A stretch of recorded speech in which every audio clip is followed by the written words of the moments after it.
I'm Marcy Farrell from ThankfulHomemaker.com, and I'm so glad to get a bit of time with you today. And I have a bit of a more practical episode today. It is addressing our work at home, and I have lots of other posts and podcasts that elaborate more on our role as keepers of our home or workers at home. I'll link to some.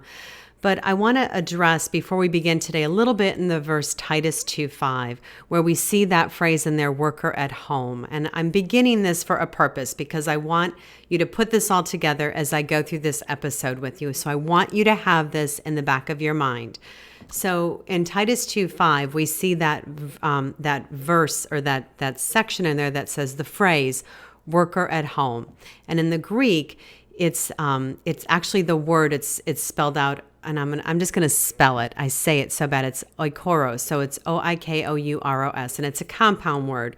So it comes from two root words in the Greek. The first one is oikos, oikos, which means a dwelling or a home or a household.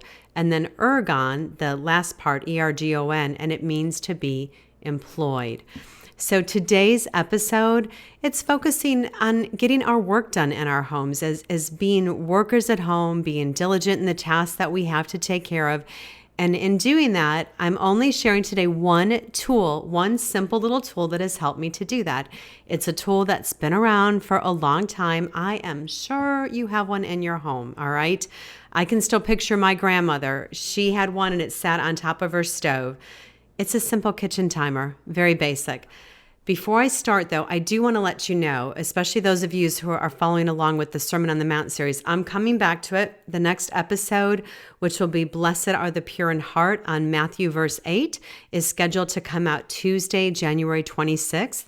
So it gives you some time if you're behind on the series, or maybe you've not even started it yet, or maybe you're new here and you've not even known about the series. I'd love you to listen in. I am working and teaching through the Sermon on the Mount from Matthew chapters 5 through 7. So I'd love you to pop on your headphones, listen to some of those previous episodes. You can find them at my home on the web, thankfulhomemaker.com. And if you click on the link and the menu that's right under my header that says Christian Living and you hover over it, the whole Sermon on the Mount series, you'll see a link to get all the episodes. And they're also in your podcast catcher app, wherever you listen in. So sometimes if you just hit on it, don't you love how I use my hands? Somehow, I don't even have a phone in my hand. But if you hit on your phone and you hit where it says see all episodes, I know I use iTunes, so it's the podcast app in iTunes.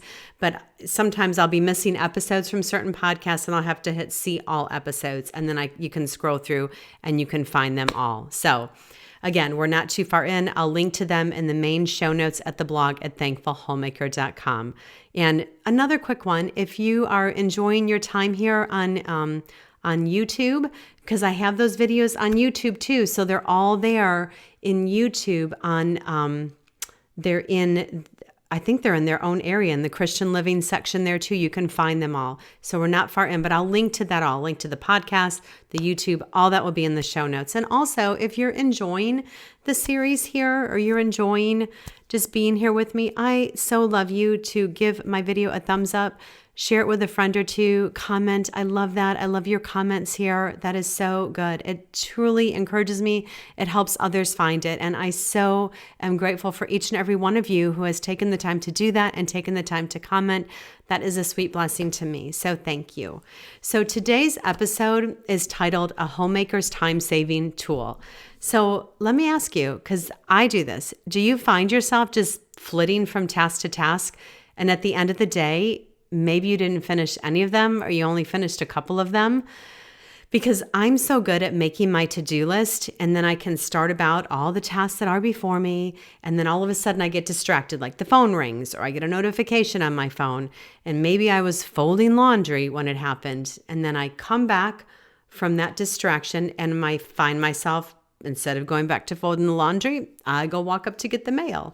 And on the way back, I see my porch needs a bit of tidying. So I tidy the porch And I get inside and I remember I didn't finish the lunch dishes. I didn't put them in the dishwasher because the dryer signal went off. So I went to go fold the laundry. Okay.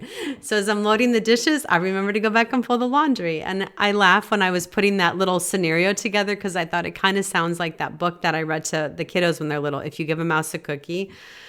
Okay. So none of those are bad things. And I'm getting things done. I'm just doing it in a roundabout way and I'm not being very efficient. So a tool that has really helped me to be efficient over the years and staying on tasks, whether it's household chores or it's reading or studying or time on social media or paying bills and filing or doing work here on the blog and podcast, it's just a simple timer, just a simple, this is like, I love it because it's pink. I just think it's kind of fun. But really, I use my watch quite a bit, the timer on it. So again, it's a tool we all have in our homes. Again, whether you have yours shoved in the back of a drawer somewhere or you're wearing it on your wrist or it's on your phone, it really can help with efficiency because it keeps you focused and you accomplish quite a bit in a lot less time than you think. This really helped me to realize that household chores that I really thought took literally forever, don't take longer than 5 to 10 minutes. You can fold a pretty full load of laundry in about 5 minutes or less. Depends on how many socks are on that load, but you can load dishes in the dishwasher after a meal and do a full cleanup, sometimes in about 10 minutes or less, depending. Talking about social media, you can set a timer and catch up on social media in 10 minutes or less a day. And that might even include dealing with some difficult comments you have to address. So why do I think this tool is helpful? For me personally, it's because it keeps me focused on the tasks that are before me. It lets me know that I finish them in a lot less time than I think. And sometimes I sort of almost, it's so funny when I say this, but I feel like I get a reward by letting myself know, hey, I gained some extra time because maybe in my schedule that I planned for the day, I allotted that it was going to take an hour to do something and it only took me 30 minutes. So I have this extra 30 minutes of time that I have to do other things. I know for me, and it's not everybody, but we do live in an age of distraction. And my bent is I'm pretty easily distracted. I laugh. I did an interview with Lauren from Tulips and Honey. Great podcast, great show that she has. Check her out. But her squirrel, she has this fun little squirrel segment that she does sometime because she's like, getting distracted with, going on a rabbit trail, but kind of being distracted with the squirrel. I do that. I'm the squirrel sometimes. And I was distracted like this before social media even existed. I mean, goodness, that was pre-internet years. So I've been around for a little bit. There was still things like the telephone and the television and really even the aspect of just procrastinating, not wanting to do certain tasks. I saw a meme on social media. They called it procaffeinating, where you're procrastinating and drinking coffee. I'm pretty good at doing that. I like my coffee. I like to sit and ponder. Nothing that there's anything wrong with either of those, but if I'm putting off tasks that I need to be taken care of, then that's not a good place to be. Because really, I do enjoy housework on most days. I really do. I like that feeling of cleaning up the dinner dishes and getting the laundry done. I love clean clothes. I love fresh sheets on my bed. I like a clean floor and a clean bathroom to use. Those are just things I enjoy, but I'm not always good at getting to them as efficiently as I should.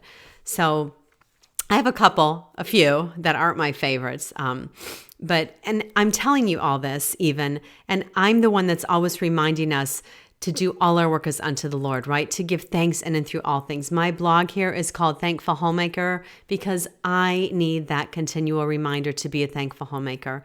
I have tons to be thankful for from the Lord. Salvation, primary, first and foremost. And then He has given me a husband and a family and a home to care for. I have much to give thanks for, and I can be forgetful. So it's a reminder that I need daily. And the work the Lord has given me in my home, that's an area I need to give thanks in because this is one of the many areas of my life that He's using to sanctify me and mold me more and more into His likeness. So if you've not listened yet to my episode on Homemaking Matters, please do. It's even one that I re-listen to on occasion when I get forgetful. So let's get practical here today. Let's talk about some ways that a timer can help you in your homekeeping. And if you are already super focused and super diligent, you probably don't even need this, but please leave me on if you feel like listening to me. I would love that. But first off, it keeps you on task because so often in our homes, we can have a list that's so long and we don't even know where to begin. And we find ourselves feeling overwhelmed and we don't stick to one task at a time. Kind of the Elizabeth Elliot, just do the next thing. I don't have to do everything, just the next thing on my list. And we can go about flitting from task to task and not finish any of them. This is really helpful for me too, the timer, as I stated earlier, when there's tasks on my list that aren't my favorites. So one of my very unfavorite tasks, to be honest with you, is paying bills and filing. Paperwork is not at the top of my list. I'm not naturally gifted at it, so it's a struggle for me. So I started trying to make it an enjoyable experience, and I set on my desk. I've been learning to just keep my desk tidy. I make it a pleasurable place to sit. I'll light a candle. I'll sit down with a cup of something warm to drink, usually coffee, and then I'll set my little timer for 15 minutes. Because in my mind, I think what I have to do takes me like 2 hours, all right? That's my mind playing with me there. When only I'll sit down to do it, and it takes me 15 to 30 minutes. So it just makes that task much more pleasurable, and it makes it go by much quicker than I think it actually does. So I love it for folding laundry or dusting or vacuuming a room or cleaning the bathroom because they never take as long as I think they do. And it keeps me from being distracted. So when I set a timer, for some reason, it makes me work faster and more efficiently because I'm not distracted by the other items on my list. And I determine when I do that, then I am going to stay focused on the task at hand, and I'm not going to move, to other areas that I see that need my attention.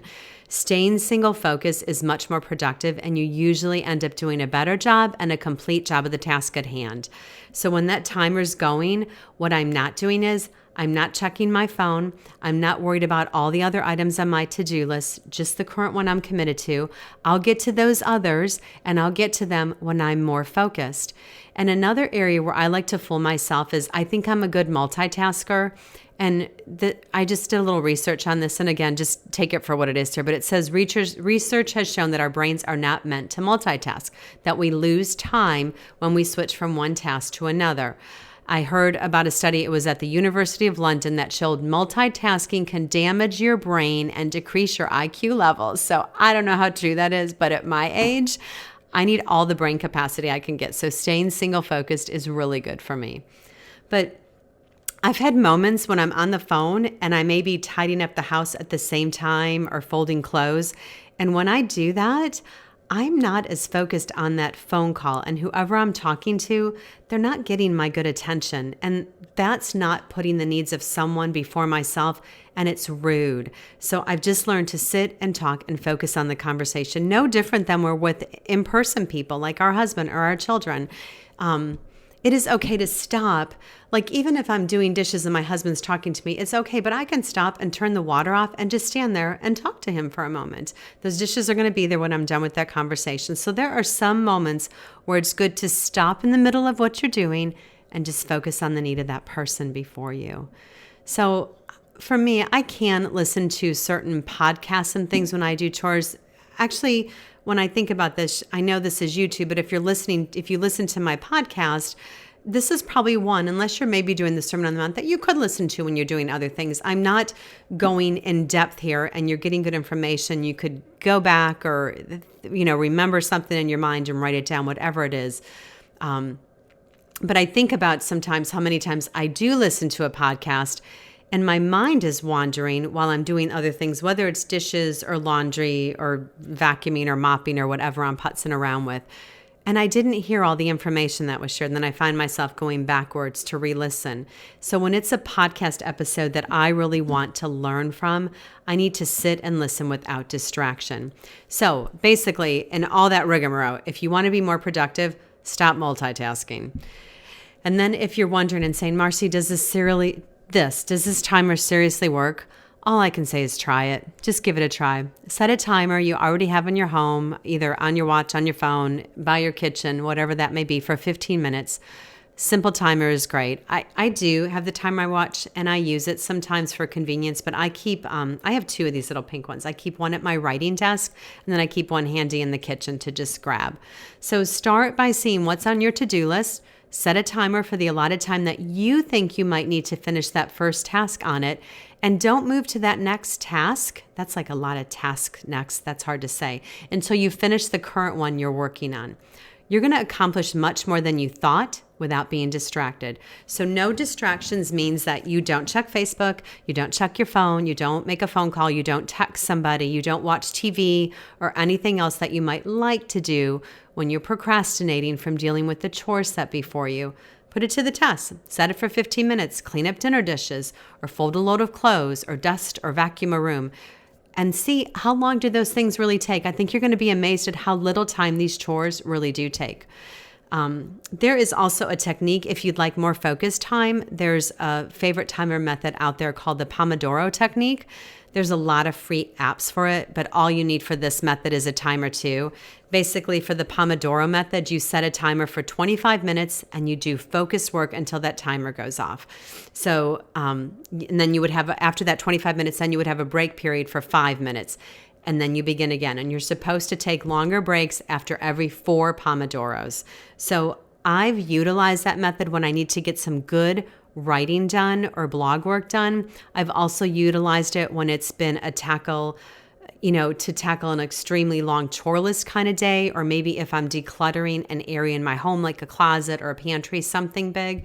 Decluttering is a great time to use the Pomodoro technique. It's kind of good. I'll link to an article that explains it in the main show notes. But again, you can just use your timer, 25 minutes on, focused, 5 minutes off, and then repeat for as much as you need to. So along with some of these chores on your list, along with how little, actually, I should say, some of these chores take on your list, I think you're going to be amazed with how much you do accomplish when you're just focused at the tasks on hand. So I made a list I was trying to think of when I use a timer. So some of the areas I do are my weekly home blessing. I have a video here for that one you can watch. Folding clothes and putting them away, because my rule from me personally is a load of laundry. Getting through a load of laundry means you sort it, you wash it, you dry it, you fold it, and you put away. And that includes ironing if it's part of it, which is probably not another one of my favorite chores, but I do it still. So folding clothes, putting them away. Prayer time. And I'm going to talk about this a little more because you're like, serious? I want to share a thought with you on that. Sitting down to read a book. Giving the house a quick tidy, my blog work and focus writing I need to do, my Bible study time when I really need to stay focused, when I'm on social media. It's a great way to time my time on there. And then other tasks like outdoor things like weeding the yard.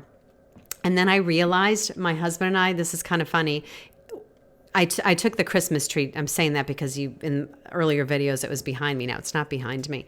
We took the Christmas tree down over the weekend, and I think it takes forever. With my hubby's help, and then this included putting all the ornaments away, putting the tree, we had an artificial tree this year, putting the tree in the basement, vacuuming, clean up. It took an hour from start to finish. So it was really not a big deal.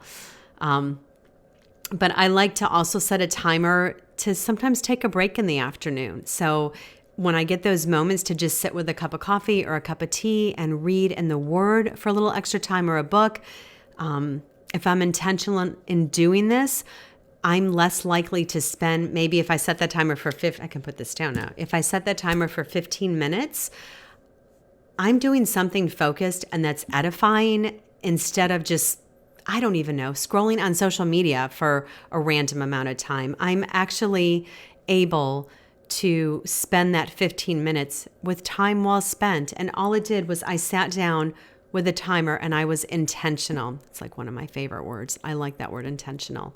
So I talked about prayer time.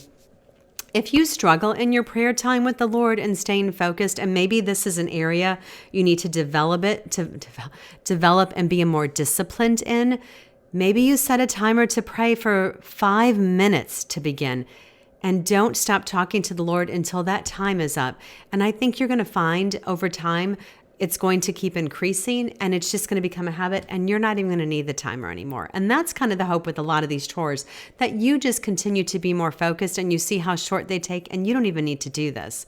So the prayer time, that's just a really important spiritual discipline, and a timer can be a good tool to help you get back into the habit of longer periods of prayer time with the Lord. So another one of my favorite tips as a mom and now a grandmother, because I still do this when I have the grandkids over, and I love this idea for a quick home tidy. And I do this myself at the end of the day before we go to bed. Set a timer for 5 minutes and put everyone to work just giving the home a quick tidy. Maybe you do it before dinner or right before bed. It's a time all ages of kids can participate in it. This is when they just pick up toys, books, whatever, and return them to their proper place. Maybe this is the time your school-age kids check backpacks and items they need for school tomorrow, or you get your homeschool set up for in the morning, or whatever that may be, laying out clothes for the next day. Maybe that's all part of that end of the day time. Because when you take that few minutes to tidy every day, it never gets too out of control. And it lets the kids know that it doesn't take very long to clean up. And actually it's kind of funny because I have a couple of these, at least one particular grandchild. If they have a competitive spirit in them, they're going to love seeing how quickly they can do it. So in the end here, as I'm winding down, and this is a really important part, okay, as I'm closing here, so hang with me. It's not about getting the most things done or getting everything done on our list. I do want to encourage us to work heartily as unto the Lord with a cheerful heart and no grumbling or complaining. I want to give thanks for the task the Lord has given me to do, and I pray you do too. We need to remember always that the people in our homes are the most important treasure the Lord has gifted us with to care for, and caring for our homes is also one way that we do that. Mama, maybe it's even been a bit that you've got down on the floor and played with your littles or played a game with your kiddos. Set a timer for 30 minutes. Just play with them, totally focused on just them. You're probably not going to want to stop, and they are going to love it. So think through some of those things. How can a timer even help your kiddos in cleaning up their rooms, or maybe their reading time even, or their time in the Word? So before I close, I want to share a reminder from Elizabeth Elliot from her book. It's called Discipline, the Glad Surrender. It's one of my favorites. It's one, got it marked all over the place and dog-eared and everything. So it's been a book I go to quite frequently. So I'm sharing some tidbits here from her chapter 12 in the book, and it was titled The Discipline of Work. And she shares there that there is no such thing as Christian work. Christian work is any kind of work, from cleaning a sewer to preaching a sermon that is done by a Christian and offered to God. And she says it means that nobody is excluded from serving God. It means that no work is beneath a Christian. It means there is no job in the world that needs to be boring or useless.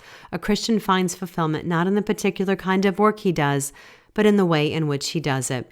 Work done for Christ all the time must be full-time Christian work, end quote there of her. So I just want to remind us that our service to God, that includes our housework and so many other things, obviously. But today, I just wanted to share some encouragement in case you're distracted or you're struggling to get motivated, and remind you to do your work as unto the Lord and to do it with excellence and with a heart of gratitude. Our work has great meaning and purpose because of the one who has given us the work to do. So maybe you don't need a timer and you're already extremely self-motivated. Praise God. That is so good. Or maybe you're a bit more like me and a timer helps you to be a bit more diligent to the tasks at hand. Thank you, Lord, for the gift of timers. So one last quote from Elizabeth Elliot before I close here. She stated about during her work, she says, "When I remembered to look up instead of around me and to offer the work to the Lord, it was much easier and more pleasant." So my friend, Jesus is enough always. And I'm so thankful for your time today. And again, I'll put any of the links mentioned. I'll throw a link to this book in there. And in case you like my little pink timer, I'll put a link to that too at thankfulhomemaker.com. I'm sorry, my nose is itchy there. But my recommended resource for the week are those two things. Get yourself a timer if you don't have one. And also grab yourself a copy of Elizabeth Elliot's book or put it on your wish list. It's one you're going to refer to time and time again. So, my friends, have a very blessed week.